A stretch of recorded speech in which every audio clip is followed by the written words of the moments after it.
Hello everyone, welcome or welcome back to my YouTube channel and blog. So today I'm going to show you how I made this masculine birthday card, so let's hop into it. To begin, I need to make the background. So I have a 4 1/4 by 5 1/2 piece of cardstock, and I'm going to go to my stash and look for some ink colors that I think read masculine. So I went and I pulled a dark blue, a taupe type color, and a nice kind of mustardy brownish yellow color that I really love. So to make the background, I'm going to use this Concord and 9th seasonal borders stamp set, and I am going to be using this big kind of watercolored wash type of an image. So I just took that stamp and mounted it on a large clear stamping block. You could of course do this with a stamp positioning tool if you have one. So I first went ahead and inked up that stamp with the honey yellow ink from Stampin' Up. And I'm just stamping that right down on the card. This is my first time using the stamp. You'll see I didn't get a completely solid impression, but I think with the style of this stamp and the style of the card, that works fine. Now, when I was making this card, I decided if I'm going to make one, I might as well make 4. So I had some card panels cut to size, and I just grabbed those and I was stamping all of those down. Again, it doesn't give me the most even impression when I'm stamping. If that bothered me or I wanted a more even impression for my card, I could use a piece of fun foam or even a computer mouse pad under my cardstock, and that would help give me a more solid impression. But again, I wasn't worried about that, and I actually thought this went really well with the look of the card. So now that I have stamped all 4 of those, I'm just taking a piece of squeegee, cleaning off my stamp, and grabbing my Tip Top Taupe shade from Stampin' Up, and I'm just going to repeat this process again on my card panel. Now, when I go to stamp this image underneath the yellow, I am trying to get it as close as possible to the edge of the yellow and even overlapping just a little bit, like so. And I cut out me stamping all the brown shades because I thought that would get kind of repetitive. So cleaning off my stamp, I fast forwarded here, and now we're going to go ahead and do all the panels with blue, and we're using Stampin' Up Dapper Denim. So I'm just going to make sure I ink up my stamp really well, as you can see me doing here.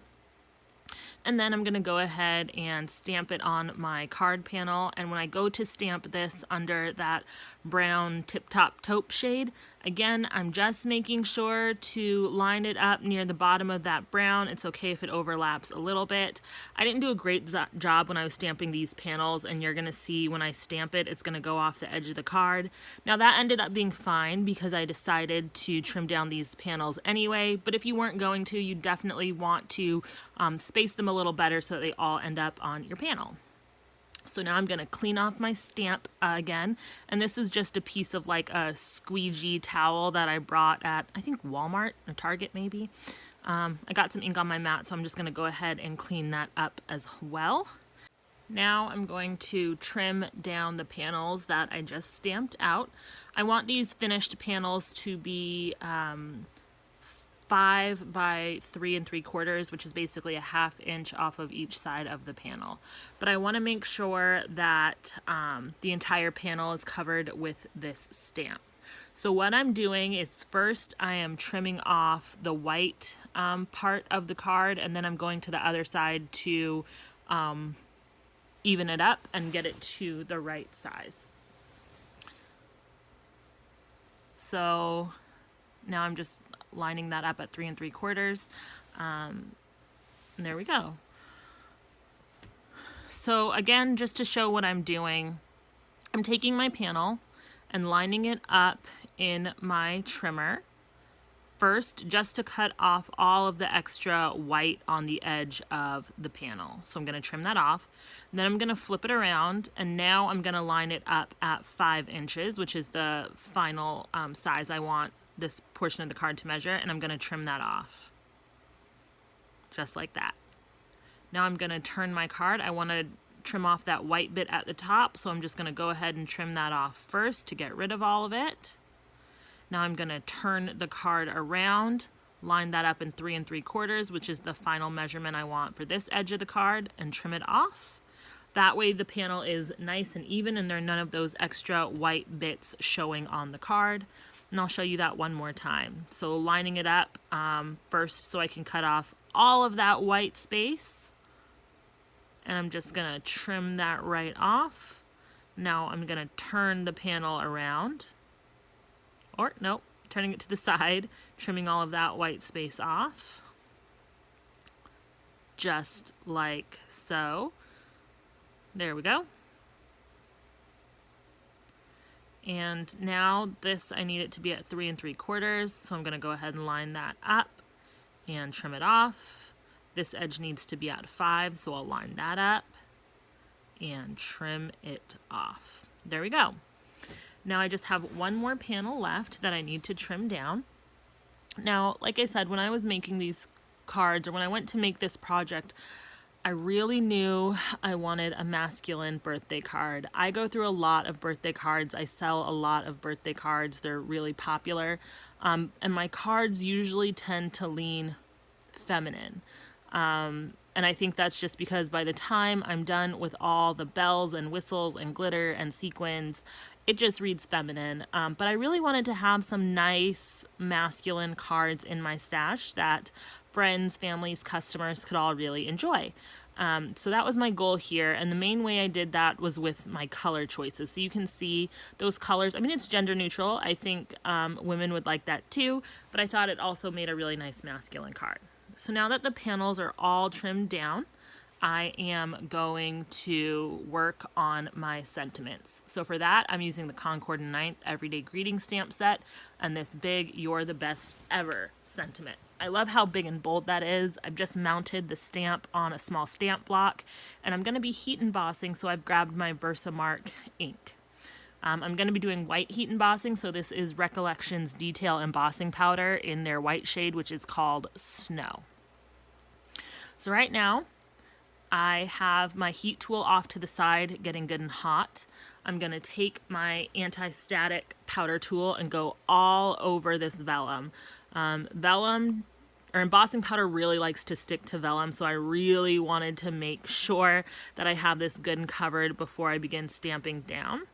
So I am just inking up my stamp, and I'm lining it up with the edge of the block with the edge of the vellum, so that when I go to trim these, I don't have to do them all individually. I can do them all at once, and I'm just pressing down. I'm making sure to press well, since I'm doing this with a block and not with a stamping tool. I know if I don't get a good impression, I'm not going to be able to stamp it perfectly enough to cover up the spots I missed, so I'm just making sure to press down really well here to make sure that every part of the stamp makes contact with that vellum paper. My heat gun right now, like I said, is off to the side, getting good and hot. With vellum, when you're heat embossing on it, it can be very easy to overheat and warp your paper, and then it can be really hard to adhere it so it's flat. So the best thing I've found to prevent vellum paper from warping too much when you heat emboss it is to have your heat gun nice and hot and to move quickly over your vellum paper. Don't stay in one section too long. So I've stamped 4 of these, but a lot of times when I'm embossing, I will touch the embossed image before it's had a chance to completely cool and kind of smear the embossing a little bit. I'm getting better at that, but I definitely still do it sometimes. So I wanted to stamp an extra image in case one of them didn't come out how I wanted. I'd have an extra one on hand and ready to use. So now it's time to cover this with the embossing powder. I just have a piece of cardstock I've folded in half. I find this easier than using coffee filters to catch the embossing powder and to pour it back into the container. So I'm just covering all of those images. I'm being very generous with the embossing powder here to make sure I get it all over the stamped sentiment. There we go. So now that I have everything covered, I'm going to go ahead and tap off my paper well. There were a few little bits that stuck, like you can see here. So I'm just going to take a dry brush and brush all those little bits I don't want off, and then go ahead and tap the paper one more time. So I've gone ahead, first actually, I'm going to put my embossing powder away. If I don't, there's a very very high chance that I will get embossing powder all over my desk or spill that little container of embossing powder, which would be a nightmare. So I'm going to go ahead and put that away really quick. And VersaMark takes a while to dry, so I wasn't worried about taking my time to do that. I'm also going to take a little piece of Swiffer cloth and clean off my crafting area. I hate having embossing powder all over the place. So I went ahead and embossed this off camera, but it's turned nice and shiny. There's a little bit of warping, but not too bad. So now I'm going to go ahead and trim these sentiments down. Now, because I lined my block up with the edge of the paper, I can trim these all at once. I want there to be a little bit of space at the edge of the paper, so I'm lining the edge of the stamp with the 1/4 inch mark on my paper trimmer and just cutting that down. And using this method, I know that I'll get a nice 1/4 inch border all the way around my sentiment. So lining the bottom up with the 1/4 inch mark on my stamping tool, and then trimming that off. Turning it to the next side and doing the same thing, lining the edge of those T's up with the 1/4 inch mark, trimming them down, again to the top of the card. And this way, if you just do a little bit of planning, it makes cutting these down a lot easier. Another way you could cut these down is by using a die that you have. So if you have a square die or a circle die or whatever shape die you want to use that's big enough, instead of trimming each one down, you could just use your die to cut these out. That would look really neat on the card as well. So I trimmed the rest of those off camera. And now I'm going to grab some brown cardstock. I'm not really sure who this is by. It's been in my stash for a while.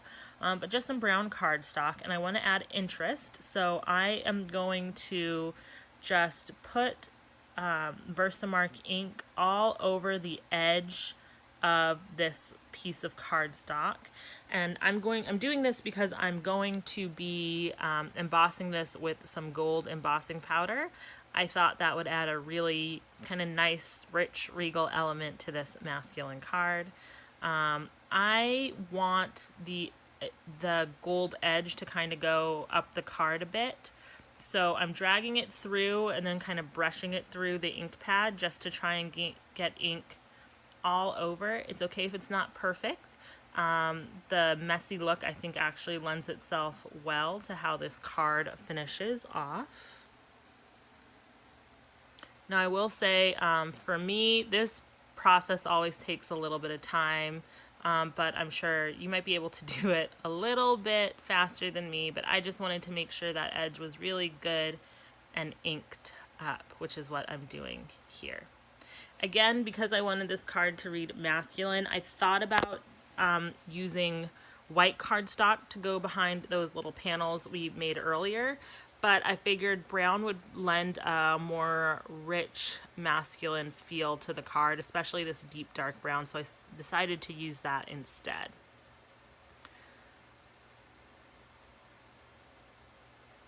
Okay, so now that I have that good and covered with my VersaMark ink, I'm going to go ahead and grab my gold embossing powder, and this is Zing embossing powder in gold, and it is their metallic, so it has a nice shiny metallic finish to it. I'm going to sprinkle that all over the edge of this card panel, just like so. Now with this, I did not use my anti-static powder tool. If there were little stray bits of gold, the background panel we made earlier was going to cover it, and this part is supposed to look a little messy anyhow, so I wasn't really worried about stray bits of embossing powder. So I'm just shaking off the excess and heat embossing this off camera. So there we go, nice and gold and shiny, kind of a messy look, but I love the way it looks. So now once again, I'm going to go ahead, put away that embossing powder. And I have that little piece of tape on this cardstock, so I know this is the cardstock I use for embossing, and I don't accidentally use it on a card.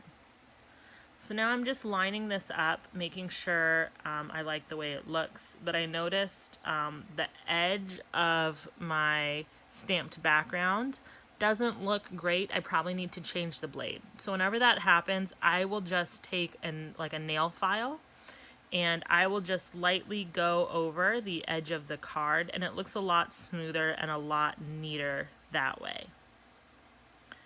So there was one little bit still there, so I just went over that really quick, and I just think it makes the card look much more neat and finished. There we go, perfect.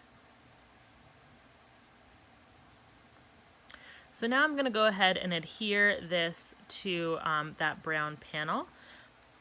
You could use glue for this, but I much prefer to use my ATG tape gun. So I'm just going to grab that and cover the back of this panel. There we go. And now that it's all covered, I'm going to line it up and press it down. Beautiful. So I went ahead and did that to the rest of the panels, and now it's time to add the sentiment for the outside of the card. I decided I wanted this to be popped up just a little bit, so I'm taking thin bits of foam tape, trimming them down to be small enough to go behind those letters, so that's what I'm doing here. You do not have to do this. This part was rather tedious on the cards, and I think the cards would probably look just as nice in the end if you just glued it directly down instead of popping it up with foam tape, but I wanted to be a little bit extra with this card, so I took the time to trim those down. Now, one thing I will say, when you're doing this, make sure you use a pair of nonstick scissors. The pair of scissors I'm using right now, this little purple pair, I pretty much only use them for cutting down sticky things with adhesive. So if I'm cutting score tape, if I'm cutting foam, as you see here, I only use these purple scissors for that because I don't want to ruin like my really good scissors by cutting adhesive all the time. So now I've completely covered that with foam tape. I'm just lining that up, making sure I like how it looks. I'm not pressing down yet, just because with foam tape, or at least the kind I use from the Dollar Tree, it doesn't really stick permanently until you press it down. So now that I've got it where I like it, I'm just going to go ahead and press that down so it really sticks. Voila, there we go. I love the way this looks. So now it's time for me to add it to a card base. So I've just grabbed a piece of cardstock that I cut at 11 inches by 4 1/4, and I scored it at 5 1/2 to give me an A2 side folding card. And I'm just going to use my ATG tape to cover the back of that brown panel and adhere it down to my card base. I'm taking some time to make sure that it's nice and evenly lined up on that base. ATG is pretty sticky and it can be hard to pull up once you get it down, so I really want to make sure I have it lined up nicely. There we go, and pressing that down, and voila, there we have our card. At this point, this card could really be used for anything. To make it a birthday card, I needed to stamp the inside. Now I lost the footage, but here's a photo. Using the greeting stamp set we used earlier, I pulled Happy Birthday and stamped that. I also pulled a stamp set from the Ton and used a stamp that said, "Let's celebrate how totally awesome you are." I stamped both of those using the Dapper denim we used on the outside of the card just to tie everything together, and now we have a birthday card. I hope you guys have enjoyed seeing how I made this card. Please let me know what you think in the comments below. All the supplies I used are listed in the description and on my blog. See you next time.